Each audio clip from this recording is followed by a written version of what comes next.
बिस्मिल्लाहिर्रहमानिर्रहीम अस्सलाम वालेकुम व्यूअर्स, आप सब कैसे हैं? मैं उम्मीद करता हूँ आप सब खैरियत से होंगे। मेरी दुआ है कि अल्लाह आपको खुश रखे। व्यूअर्स, मेरे यूट्यूब चैनल फ़ारूक ऑफिशियल पर आने का बहुत शुक्रिया। याद रखें, गुर्बत और महंगाई की वजह से हमारे मुस्तहक लोग पूरा साल अच्छे दाम के लिए तरसते हैं।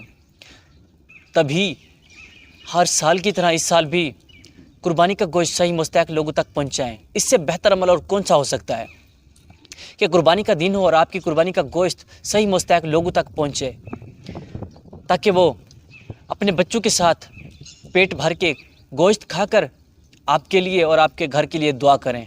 मैं आपसे अर्ज़ करूंगा कि बहुत सारे ऐसे मुस्तहक लोग होते हैं हमारे आसपास जिनमें हमें गोश्त तकसीम करना चाहिए।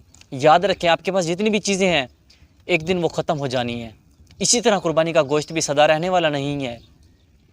लिहाजा मैं आपसे फिर दरख्वास्त करूँगा कि अपने आसपास नज़र दौड़ाएँ, मुस्तहक और ज़रूरतमंद लोगों में कुर्बानी का गोश्त ज़रूर तकसीम कीजिएगा, ताकि वो भी आपकी तरह पेट भर कर गोश्त खा सकें। इसी खूबसूरत पैगाम के साथ दीजिए फ़ारूक लतीफ़ को इजाज़त।